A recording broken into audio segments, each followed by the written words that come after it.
What looked like isolation was never isolation. It was a global empire hiding underground across multiple continents. Every node, every facility connected and monitored in real time.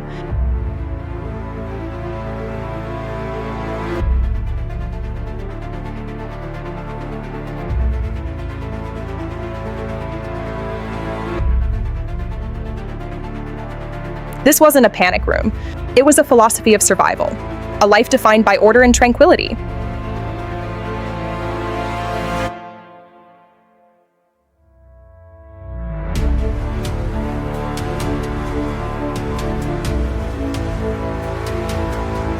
Above the red dirt, silence. Below it, another world entirely.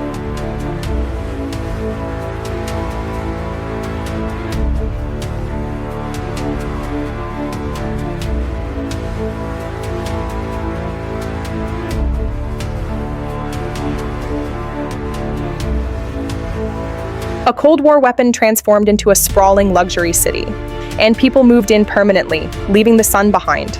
A community forged in silence and shadow. A city within the earth, pulse and life maintained. Ownership was designed to disappear into layers of anonymity. The system left no trace, shielded by global jurisdictions. Handing the final papers to a courier who vanishes into the night. Some people didn't go underground, turning the vast open ocean into a sovereign country, a floating fortress with redundant power and systems. The most extreme went deeper still. They built homes under the ocean.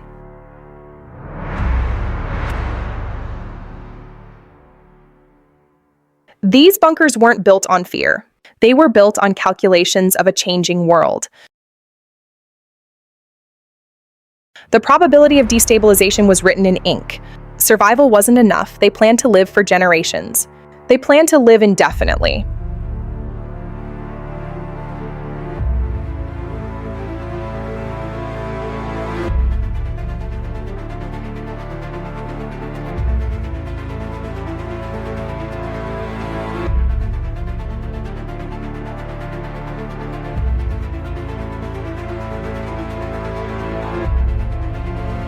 Even faith moved underground, where hope found its new sanctuary.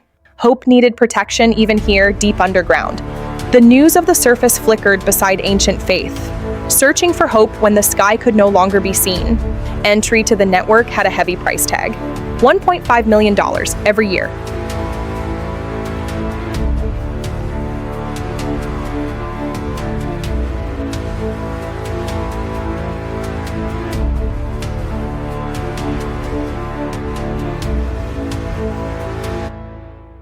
While the world collapsed above, life below stayed perfectly normal.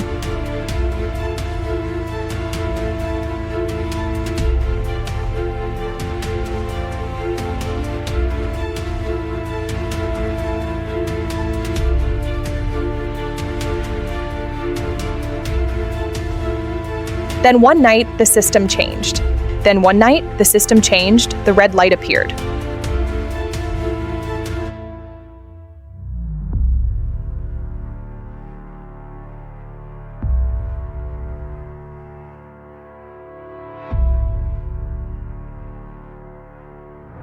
The alert went out and the evacuation began without a second's delay. And the evacuation began instantly, activating simultaneously across 5 locations, staff directing traffic with calm efficiency. The doors closed, sealing the surface away, and the outside world was left behind.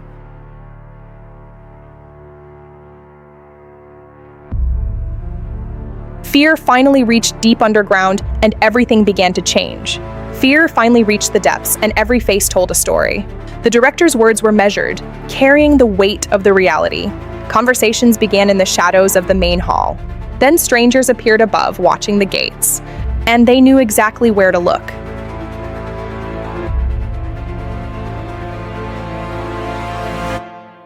The surface had organized, numbering in the hundreds above, and the reckoning was coming.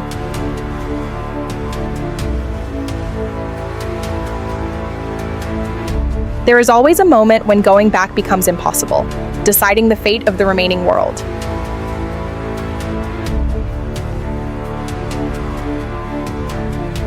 A second civilization already exists, A second civilization already exists, hidden and connected.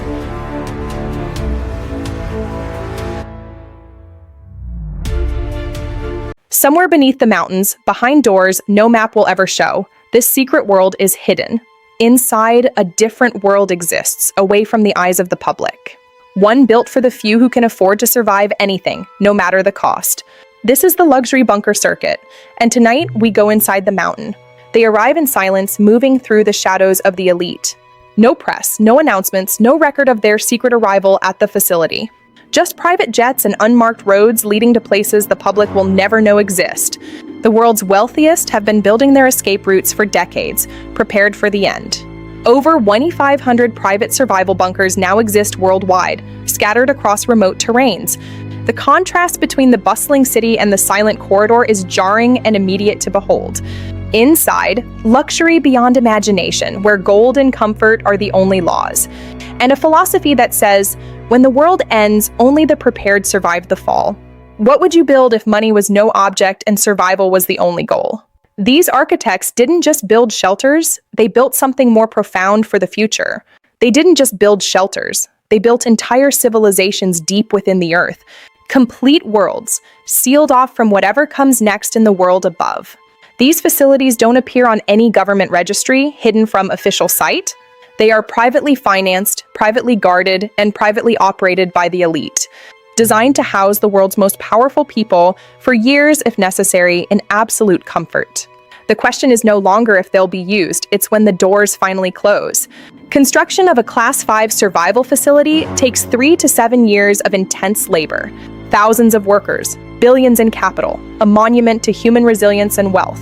All under strict NDA, in locations chosen specifically for their geological stability and depth.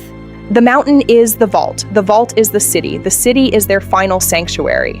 The bunker's first design principle is never look like a bunker from the outside world. Inside, it is about luxury above all else, where every surface tells a story of wealth. Because when the world collapses, the 1% refuse to stop living well in their hidden homes. Every detail is deliberate, every comfort, a statement of power and absolute readiness. New Zealand has become the world's most desirable bunker destination for the ultra-wealthy. Silicon Valley's wealthiest began purchasing land here over a decade ago, preparing for the shift. The farms are a cover story, a peaceful facade for the complex structures below. When you're building a world from scratch, you take what matters most. Every facility operates its own private military, ensuring absolute control over the entrance. Vetted, trained on retainer, 365 days a year, they stand guard at the final threshold. They guard the door so the clients never have to worry about what's on the other side of the rock. Inside these walls, the laws of nations are replaced by the rules of ownership and survival. These facilities don't just preserve comfort, they are built to sustain life itself. They preserve life by any means necessary, with medical technology that rivals any hospital. Surgical suites, genetic archives, enough pharmaceuticals for a decade of isolation. Some have even stored embryos, an insurance policy for the species hidden deep in the frost. 7 years of food, stored, cataloged, climate-controlled for the coming generation. Not for a family, for a community, a private society waiting for the dawn. These are not doomsday preppers with canned beans and paranoia. They are engineers. This is industrial-scale survival, built by engineers who believe the math of collapse. Water is the first frontier of survival, the most precious resource in the underground. Every elite bunker taps its own geological water source deep within the earth. Filtered, mineralized, endlessly renewable from within the rock itself. Above, drought. Below, abundance. A reversal of the world's natural order. Full energy independence from the grid, from the government, from everyone. The internet never goes down here, connected by private satellites above the clouds. The world's most connected people, in the most disconnected places on Earth. Physical health is not an afterthought. It is a core pillar of their survival strategy. These facilities are built for years of habitation, ensuring the body stays as sharp as the mind. Wine collections worth tens of millions, preserved underground for the final vintage. The art, the books, the knowledge, the very essence of the civilization they left behind. In another world above, tensions are rising as the old systems begin to fail. But here, everything is calm, a stark contrast to the chaos brewing on the surface.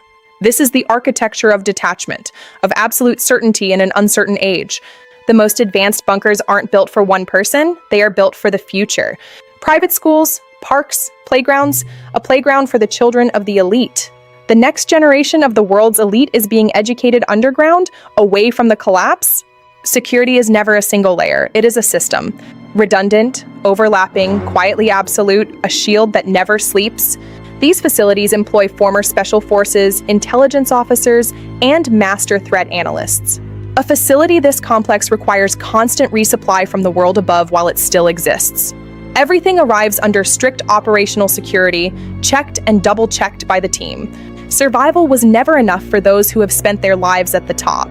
They built them to continue operating their global empires from beneath the rock.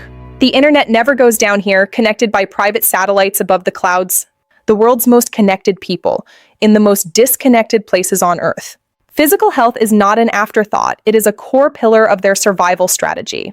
These facilities are built for years of habitation, ensuring the body stays as sharp as the mind. Wine collections worth tens of millions, preserved underground for the final vintage. Because when you've prepared for everything, you refuse to give up the things that make life worth living. Old money builds differently, focusing on permanence rather than mere efficiency. Where Silicon Valley billionaires build efficiency, old European dynasties build permanence. Because for them, this was always the plan, a continuation of their historical legacy. Some of the world's most desirable real estate hides a secret floor beneath the luxury. Every facility has a Zone E, a restricted area where the true power resides, a place where the real decisions are made, away from the eyes of the residents. The luxury bunker circuit is not a single facility, it is a global network.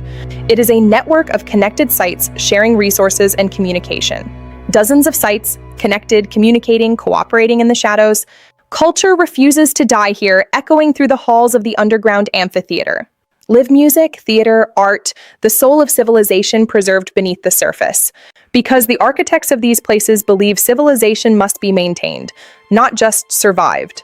The air you breathe here is cleaner than anywhere above, filtered for the elite. Every breath is calculated, ensuring the atmosphere remains pristine forever. Above, the atmosphere could kill you. Below, it keeps you alive indefinitely through technology.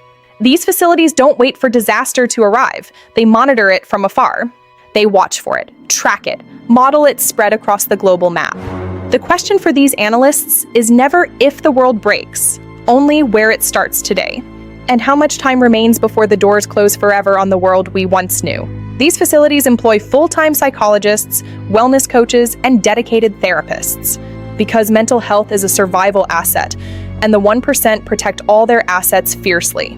For the buyers of this life, anxiety isn't the emotion, it is absolute calm. The certainty that wherever the world goes, they will be fine in their hidden sanctuary. That calm is what you are really buying. Every dollar spent is buying peace of mind for the end. Down here, the earth itself seems untouched by what happens above in the chaos. They call it circadian engineering, the management of time and biological rhythms. The facility simulates sunrise and sunset, seasons, weather patterns on digital screens.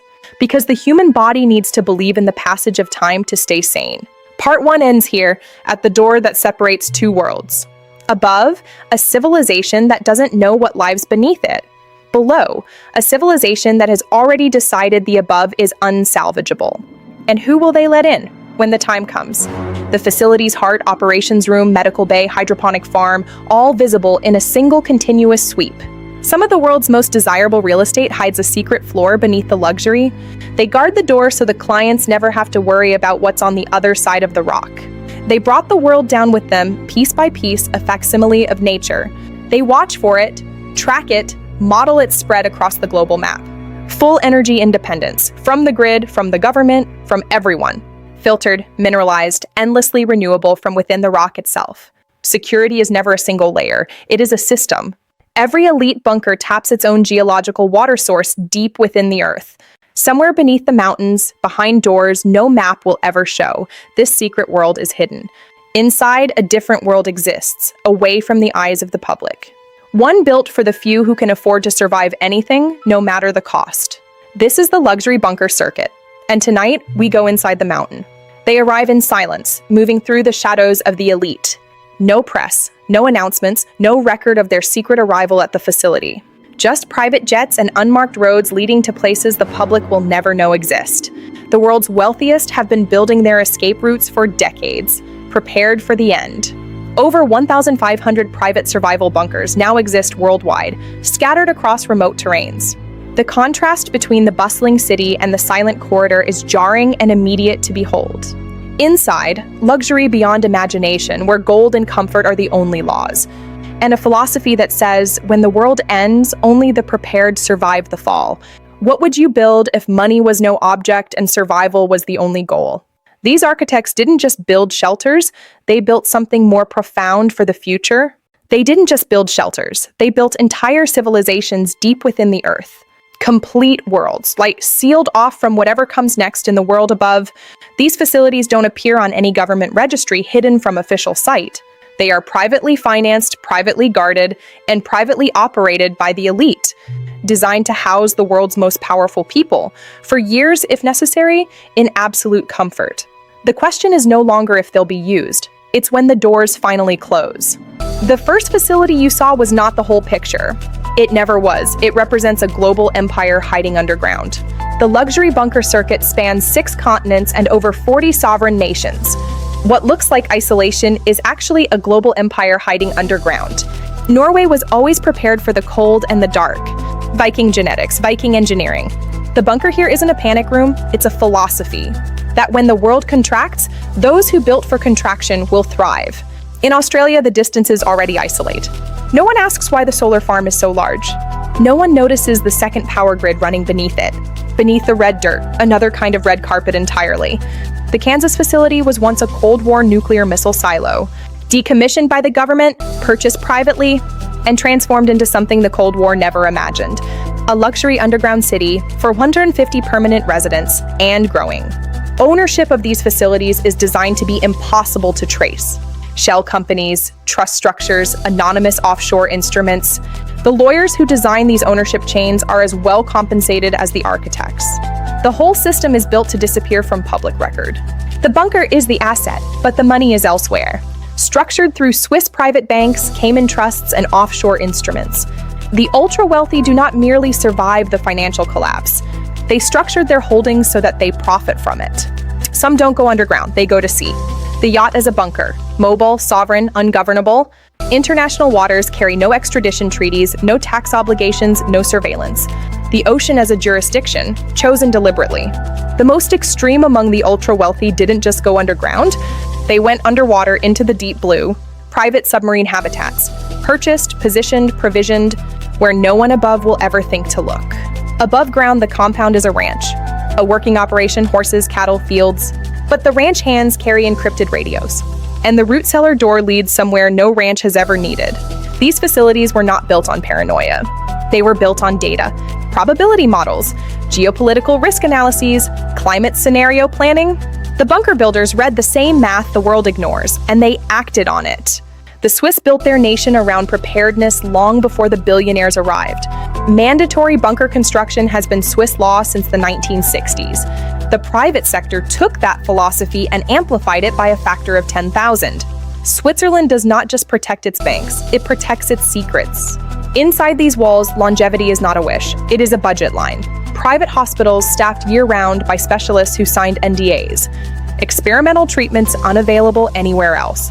The ultra-wealthy don't just plan to survive, they plan to live indefinitely. Some are not preserving just themselves. They are preserving the blueprint of life itself. Seed banks, animal DNA, human genetic archives. They are building the library of civilization, in case we start from scratch. Faith doesn't stay above ground either. Private chapels, private imams, private rabbis, private priests. For some, the bunker is not just a survival tool, it is a sacred covenant. A promise made to God to protect what he gave them. The Cold War built the infrastructure. The billionaires bought it and retrofitted it with chandeliers. What was once a fortress against nuclear war is now a fortress against economic collapse. The weapons have been replaced. The walls are exactly the same. The bunker industry has moved beyond individual projects. There are now corporations, private, anonymous, that manage networks of facilities. They sell memberships, they manage operations, they recruit staff. The bunker is now a service, a subscription to survival. Membership starts at $1.5 million per person per year. That buys you a space in the facility, a guaranteed response protocol, and discretion. They sell the product by never discussing the product. The waiting list is longer than anyone will admit.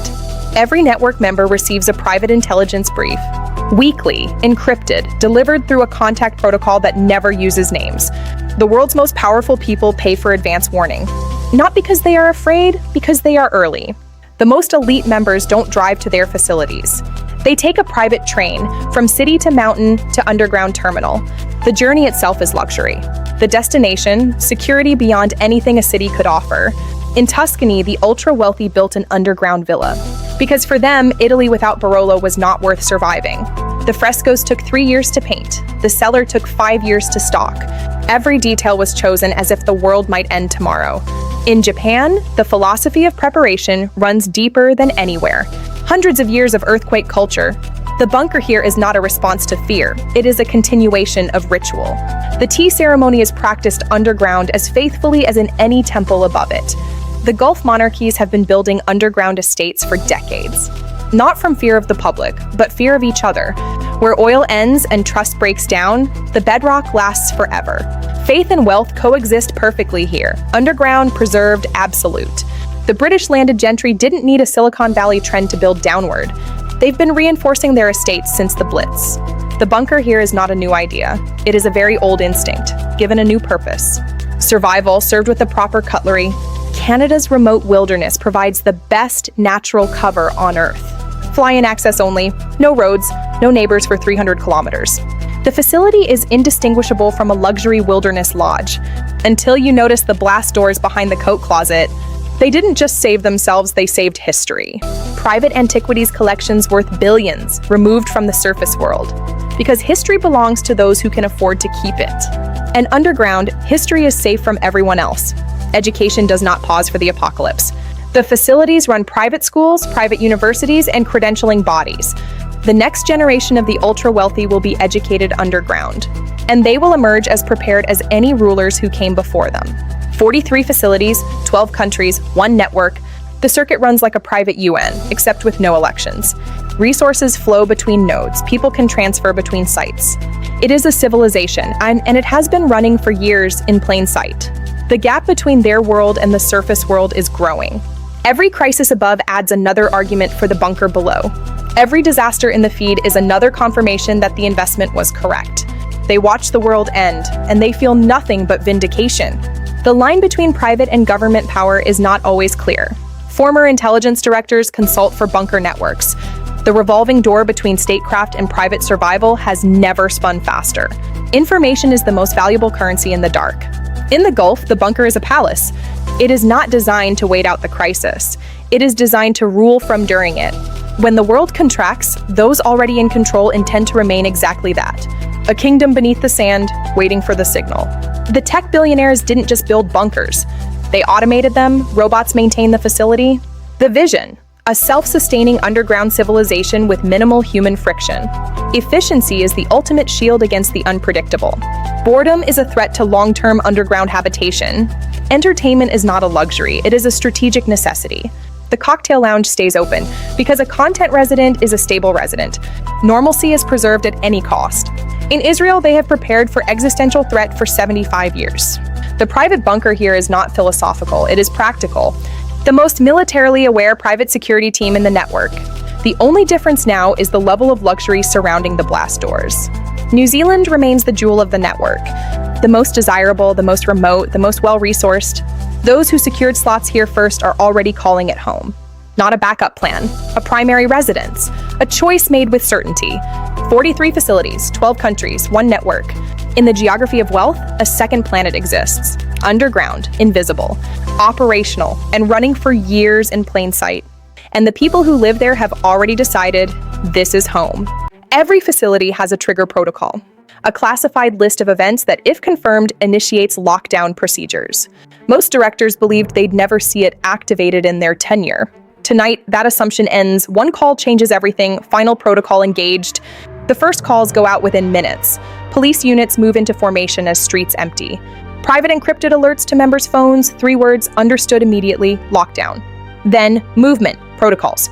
The machinery of preparation engaging, for real, for the first time. Those who trained for this moment do not panic. That's the entire point of preparation. The panic was purchased away years ago. You stand, you leave, you follow the protocol. Movement is purposeful. And the protocol works, sunset departures. The drill happens twice a year. This time it is real, converging on coordinates. The difference: on a drill day, there is a return bus scheduled. Tonight, there is only the seal. Tonight, no one is thinking about the return bus, processed in order. Tonight, the doors are closing and staying closed. The surface world doesn't know where they went. It never did. The city fades into the distance. Up there, the crowds are looking for answers. Down here, the answers are in the operations manual, and everything is proceeding exactly as planned. Day 1 underground is unlike anything you've trained for, a cruise ship into the dark. Even those who drilled feel the weight of the sealed door differently when it's real. The air is the same, the food is the same, the rooms are the same, precision is absolute. But the silence from above is something no drill ever captured. Grief arrives quickly, even for a simulated sun. Not for what was lost, but for what was left behind. Group sessions begin. The staff are trained to watch for it, to name it, to hold space for it. The garden helps, because grief, left unmanaged, is the greatest threat to community stability. Underground, every vibration is interrogated. Geological, structural, external, the screen reports everything. The security team knows the difference between a rock settling and a threat approaching. But in the first weeks, every sound is a question that needs an answer. Stable readings for now. The operations side works. Numbers don't lie. The supply chains work. The food works. The power works. Continuous growth. It is the human side that requires the most active management. Beginning with the first meal. Because 150 wealthy, powerful, controlling personalities in a closed space is a unique kind of complexity. Power does not disappear underground. It just finds new channels. Tense whispers in the dark. The billionaires who built the facilities still consider them their kingdoms. The members who paid for access have different expectations. Power finds new channels. Governance underground, it turns out, is as complicated as governance anywhere. Week 3, the crisis is not resolving. The surface above is visibly affected. The surface world is contracting faster than the most pessimistic model predicted. Dark regions expand. Underground, the revised timeline is shared with senior staff only. Red alerts rising. Not because the residents can't handle it, but because the facility director needs to choose the right moment. Some questions don't have protocols, looking for answers. Children don't ask about resource inventory or threat timelines. They ask one thing. They ask the one question the operations manual never covered, softly answered. When are we going home? And the honest answer is the hardest one. What's above them had an address once. Now it is only a headline. A city, a neighborhood, a street watching the world above. Now it has coordinates on a crisis map, watching in silence. And no one in this room knows which ones are still standing. Eyes closed, breathing. Communications protocol is clear. All external contact routed through secure facility channels. Monitoring active. No private uplinks, no personal satellite phones, movement through the halls. But some members bought their way in believing the rules applied to others. Discovery. And the first real test of governance arrives, not from outside, but from within. The first enforcement action was not dramatic. Legality remains. No shouting, no physical confrontation, a resolute escort. Just a quiet reminder that in this world, the rules apply to everyone, even those who wrote the checks. Authority underground works differently. It has to. Isolation in the halls. Week 5, the first security incident. Alert. External movement. Underground security team deploys non-lethal deterrence from command room. Switches flipped. Thermal imaging screen. The figures pause, then withdraw. Discretion over force. Trained people. People who knew exactly what they were looking for. Hiding information from 150 people in a sealed environment creates a pressure that finds its own release. Diverse faces. The director knows this. Chose honesty, factual focus. The community finds its structure. Purposeful movement in the dark. Not through authority, through contribution. The veteran takes point. The feeling of usefulness, of mattering, of protecting something together. Hiding information creates a pressure that finds its own release. Watchful eyes. The director knows this, chose honesty, fact over fear. Community trust, once broken underground, cannot be repaired. A new social structure. The community finds its structure, silhouettes moving in service. Not through authority, through contribution. The veteran takes point. The feeling of usefulness, of mattering, of protecting something together. A new partnership forming under pressure. The network convenes, fires visible from altitude. 4 directors, 4 facilities, 1 conversation the world above will never hear. Infrastructure breakdown map active. The crisis duration models have all converged at the same conclusion. And what comes next is not a probe, it is a reckoning, monitors watching. Every long-term survival scenario has a point of no return, calculating the end. The moment when reintegration with the surface becomes unthinkable, the 5 stand ready. The facility is approaching that point, hard calculations in every face. And the people inside are beginning to feel it. A red line drawn. Month 3 begins. The simulated sky loops every 6 hours. An artificial cycle. By now, every resident knows exactly when it repeats. The loop of life. The billionaire paid $2 million for it, staring at the grid. And it isn't enough. Nothing simulated ever is. Loneliness in the green. Hierarchy softens under sustained pressure. The wing is full. The net worth differential becomes meaningless in the psychology session. A circle of honesty. Grief, fear, and longing don't check your bank balance first. Courageous honesty.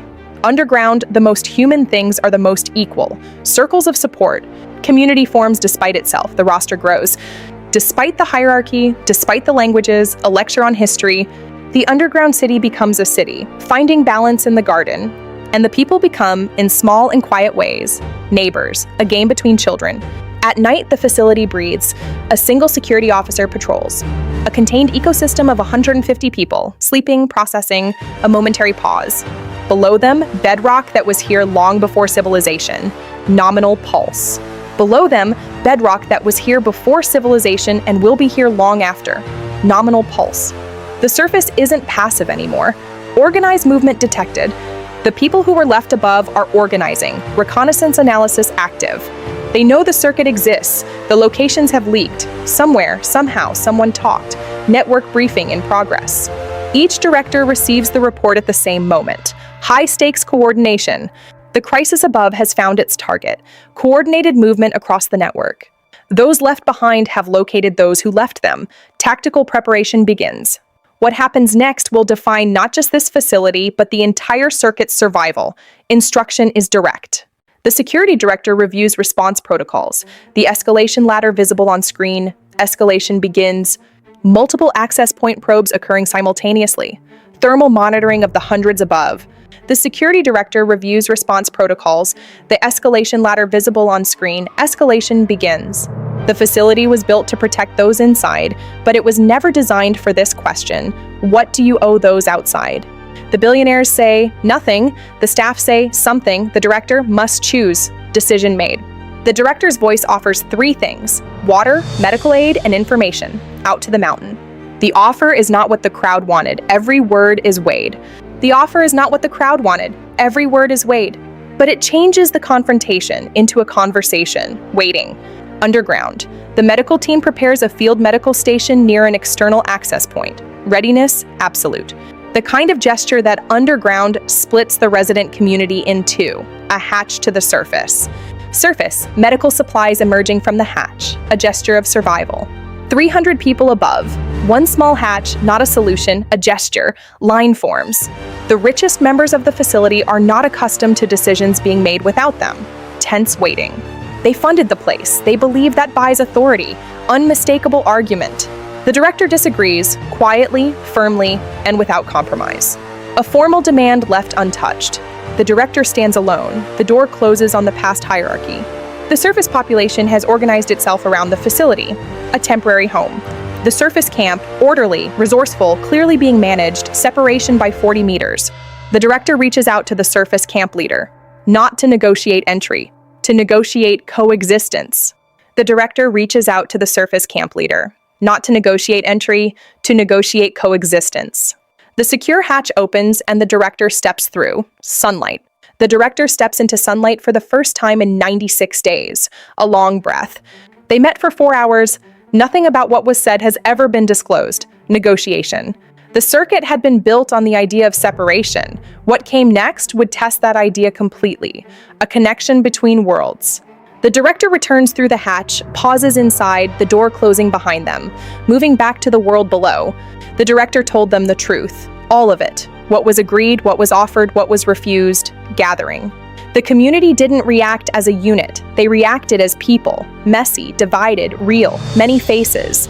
And that, for the first time underground, felt like the beginning of something alive, together. Part 3 ends not with a locked door. It ends with an open hatch. Separation remains, but the connection is made.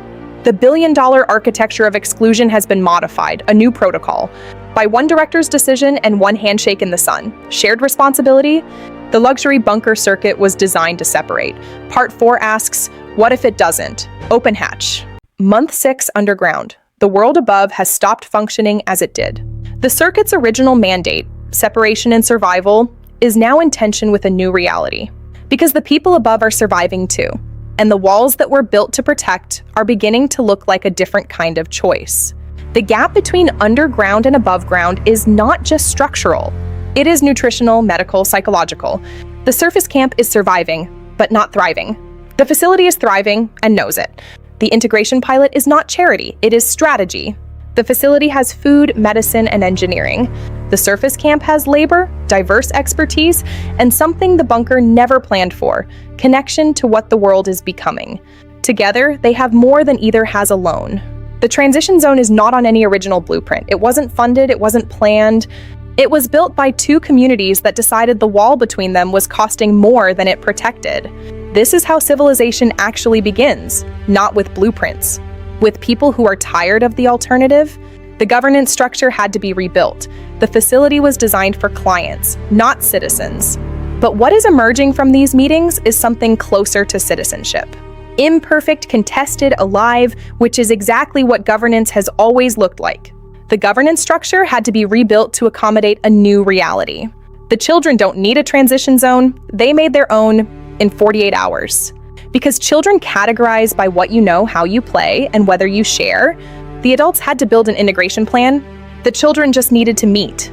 Month 8, the facility surface and camp have visually merged, shared infrastructure, extended power grid. The director tours the surface camp for the first time without security escort. No protocol, no escort. The billion-dollar facility and the improvised camp, sharing a meal. History has rarely looked this quiet when it was happening. Not everyone accepted the integration. For those who built and paid for exclusion, the transition felt like a betrayal. They had purchased certainty, and certainty had been renegotiated without them. Not everyone accepted the integration. For those who built and paid for exclusion, the transition felt like a betrayal. The old order is beginning to crumble under the weight of the new. Month 9, and the intelligence shows the first signs that the crisis has a far side. Month 9, and the intelligence shows the first signs that the crisis has a far side. Stability is returning to the edges of the map. For the first time, the phrase return timeline is written on the board. 220 people learning that there may be a world to return to, the dream and the fear simultaneously. Returning means negotiating a world that reorganized without them. The facility, for the first time, might not be the most powerful address in the room. The facility, for the first time, might not be the most powerful address in the room. Not around wealth, not around credentials, around who showed up and helped. History is not just about power, it's about how we found each other in the dark. The blast door became a plaque. The hatch became a doorway.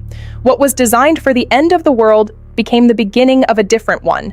The story of the walls is told by those who chose to open them. History is what we choose to remember. Legacy is what we build.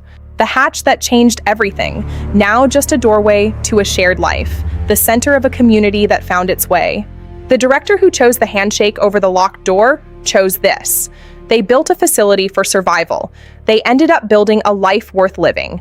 The expression is one that no operations manual prepared them for. Belonging, a life without an agenda or protocol, just walking.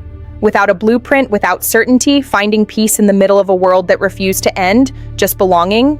A walk through a garden that was never supposed to grow here, history beginning again in the palm of a hand. The world did not end, it never does, it only changes and demands that we change with it.